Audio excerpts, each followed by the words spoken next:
क्षणिक जीव वर्तमानमा पानी परिरहेको छ। रातको 1 बजेको छ र म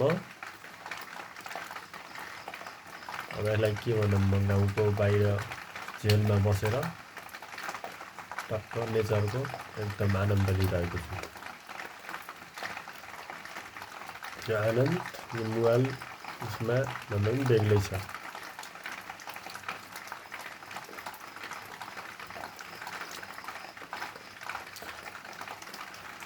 सरल छ। जागरुकता भयो भने जागरुकता हुनु पर्यो हैन। जहाँ पनि रमाउन सकिन्छ, जहाँ नि बस्न सकिन्छ, जहाँ नि आनन्द लिन सकिन्छ, जहाँ आफ्नो अस्तित्व आनन्द छ त्यही नि बस्ने हो हैन। जागरुकता क्षणिकको जागरुकता हुनु पर्यो। मानवलाई चाहिँ मर्दिन, म कदापि पनि मर्दिन भन्ने हुनु भएन र मृत्युलाई अगाडि राखेर जागरुकता गरेर उसले गर्नु पर्यो हैन। उसले चाहिँ क्षणमा आनन्द प्राप्त गर्नेछ। र मैले पनि यो पहिला ममा चाहिँ यस्तो केही पनि थिएन, थोरै दिन पहिला केही थिएन, यस्तो अनुभव नै थिएन, न केही चिजको पनि अनुभव पनि थिएन।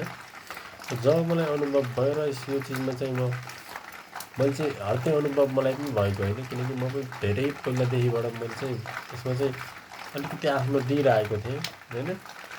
दिँदा के रहेछ भन्न चाहिँ जाँदा चाहिँ धेरै कुरा रहेछ यसमा चाहिँ होइन। रहस्य नै भन्ने कसरी भन्न त सक्दैन, व्याख्या त गर्न सक्दैन। र तिमीलाई त्यो त्यहाँसम्म तिमीलाई पनि पुग्नु छ, दिमाग र मनदेखि हटेर चाहिँ पुग्नु छ भने चाहिँ एउटा रोयल चाहिँ भनेको जागरुकता हो होइन। हामी चाहिँ जागरुकतामा छैनौँ। अब यहाँ झरी परेको छ अहिले मेरो अगाडि, म यहाँ छु होइन, शरीर यहाँ छ, त्यही नै छ क्या, सब चिज यही छ क्या, कोही गएको छैन। पानी परेको छ कानमा, आनन्द स्वर भएको छ, यहाँ बोलिरहेको छ, यति नै क्या।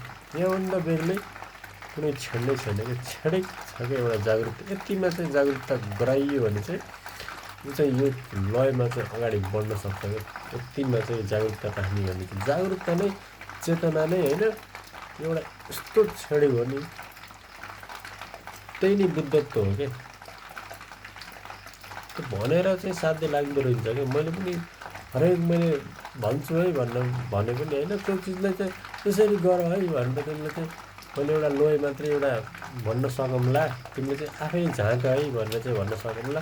तिमीले चाहिँ यसरी हो भन्नु मैले त्यो भित्रबाट मैले यति कुदलेर चाहिँ तिमीलाई मैले गर्नै कसैले पनि गर्नै सक्दैन क्या तिमीलाई चाहिँ भन्न सक्दैन। तिमीले हो त्यो लाइट म त्यहाँबाट आएको हुँ, त्यो छलाङबाट आएको हुँ, म चाहिँ तिमीले पनि त्यो छलाङबाट पुङ्गालाई आउनु सक्छ, यसरी पुङ्गाला भन्न सक्दैन। म चाहिँ फेरि त्यहाँ गएर नै तिमीलाई बोकेर म पुङ्गाल्छु भन्ने चाहिँ मैले सक्दैन कि, बुझ्यौ नि रियालिटीको चाहिँ। म त्यहाँबाट तिमी आफै छलाङ हान्ने हो क्या, त्यहाँ केही छैन, म आएको त्यहाँ तल केही छैन, त्यो एउटा भ्रम हो क्या, मनको एउटा भ्रम हो। त्यहाँबाट त्यो छलाङ हान्न सकिन्छ। अब फेरि पनि म त्यहाँ गएर तिमीलाई छलाङ हानेर चाहिँ बोकेर ल्याउनु सक्दैन कि, तिमी आफै आउनुपर्छ कि त्यसमा चाहिँ। तिमी आफैमा त्यो भित्रमा छ के, जो बुद्धमा थियो, जो बुद्धले धेरै ठुलो कुरा गर्नुभएको छ कि। बुद्धको भन्दाखेरि बुद्धत्व प्राप्त नै भनेर जस्तै कुरा गरेर बुद्धत्व प्राप्त गर्नुको लागि नै धेरै क्षणिक छैन, सेकेन्डमा बुद्धत्व प्राप्त हुन्छ भन्नुभएको छ कि। यो त एउटा क्षणिकको कुरा हो भन्नुभएको छ कि, हरेक मानवमा छ यो भन्नुभएको छ कि। त्यसको लागि चाहिँ आफ्नो त्यो अहङ्कार चाहिँ मेटाइदियो पहिला भनेर चाहिँ भिक्षु माग्न भन्नुहुन्छ कि, भिक्षा। अनि तिमीलाई साँच्चै नै यो चाहिन्छ भने भिक्षा माग भनेर भिक्षा माग्न आफै पनि हिँड्नुहुन्छ कि। किनकि त्यो अहङ्कार नहोस् कि उसमा केही चिजमा चाहिँ, तिनी हो तिनी मेटेर नै यो जाग्ने हो क्या, यो चिज नै आउने हो क्या। त्यसले के गरे कसो गरे भन्ने त्यस्तोमा भन्दा पनि त्यो चाहिँ अहङ्कार त्यसमा छ कि नै, त्यो भित्र चाहिँ केही चिजको अहङ्कार छ कि नै, अहङ्कार हटाउने हो कि नै। त्यो अहङ्कार हटिसकेपछि त्यो के हुन्छ होइन, कुनसम्ममा हुन्छ भन्ने चाहिँ हुन्छ क्या। त्यो हामीमा हरेकमा हुन्छ कि एउटा अहङ्कार एउटा रोकिरहेको हुन्छ कि एउटा ओइले हामीलाई, त्यसले चाहिँ एउटा धेरै गाडिरहेको हुन्छ कि। यसलाई चाहिँ मेटाउनु पर्छ कि। हाम्रो जीवन मानव जीवन होइन पहिला चाहिँ यो गर्न आएको हो कि मानव जीवन भनेको, यो जिउन आएको हो, यो क्षणिक जिउन आएको हो कि मानव जीवन, यो क्षणिकमा हुनको लागि आएको हो, यो क्षणिकमा भइदेऊ कि होइन। यो क्षणिकमा चाहे जे गर्नु परोस् तिमीलाई, चाहे त्यसको लागि तिमी जे गर्न परोस्, तिमी पहिला त्यो क्षणिकमा आउने बन। अनि त्यो क्षणिकमा बनेपछि तिम्रो भए जे भइरहेको छ त्यो पनि एकदम ब्याटर भयो जस्तो लाग्छ, किनकि तिम्रो क्षणिकमा तिम्रो ब्याटरै भयो। अहिले मलाई राम्रो भएछ, मैले आनन्द लिइरहेको छु यो नेचरमा भन्ने होइन। भोलि घाम लाग्दा पनि घामको मैले आनन्द लिनेछु, अहिले भर्खर पनि मैले आनन्द लिनेछु। अहिले म आनन्द छु भने म भोलि पनि आनन्द हुनेछु, केही समयपछि पनि आनन्द हुनेछु नि त होइन। एउटा जीवन चाहिँ जिउने एउटा त्यो रहेछ, सरल रहेछ कि एउटा सरल एउटा उपाय होइन। के को लागि रहेछ त भने चाहिँ यो बुझ्नलाई चाहिँ हामीलाई सरल एउटा उपाय रहेछ। यो चाहिँ हामीले धेरै चिजले रोकेको छ कि हामीले त्यो कुम्साएर राखेको हामीले केही न केही हाम्रो नभइकन चल्दैन। हाम्रो मुहाल नभइकन केही क्षण हाम्रो मुहाल नभयो भने हामी त्यत्तिकै के भयो जस्तो लाग्छ, के गरौँ जस्तो लाग्छ। कसैसित बोल्ने होइन नि, अब मैले के गरौँ जस्तो लाग्छ, त गरौँ जस्तो लाग्छ, फेरि कतै जाम जस्तो लाग्छ, फेरि के गरौँ, फेरि एउटा न एउटा अल्झाएर होइन, आफैले नै अल्झाएर राखेको जस्तो। तब जो अल्झाएर राखेको जस्तो फुट्छ नि तब मात्रै त्यो आँसु झर्छ कि। त एक्लो भनेको हरेक एक्लैमा हुने चिज हो क्या यो भनेको, एक्लै शून्यबाट नै आउने चिज हो क्या त्यो भनेको चाहिँ। त्यो शून्यबाट आयो भने चाहिँ त्यो जहाँको जस्तो परिस्थितिमा छ होइन, एकदम सरल नेचुरल छ क्या,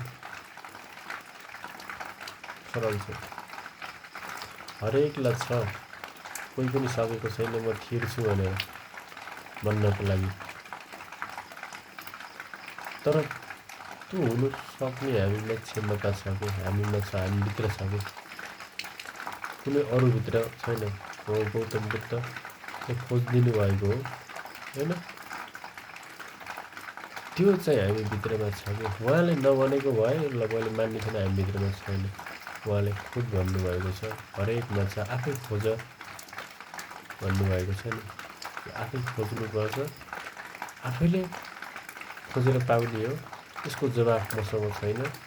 मैले कुनै चिजलाई यो छ भनेर ग्यारेन्टी मैले गरिदिन सक्दैन। आफै खोजेपछि आफैले ग्यारेन्टी गर न त्यसलाई, आफूले गर। अरूले गर्ने चिजै होइन यो, आफूले गर्नै पर्ने चिज हो एउटा जीवनमा। आफै गर न,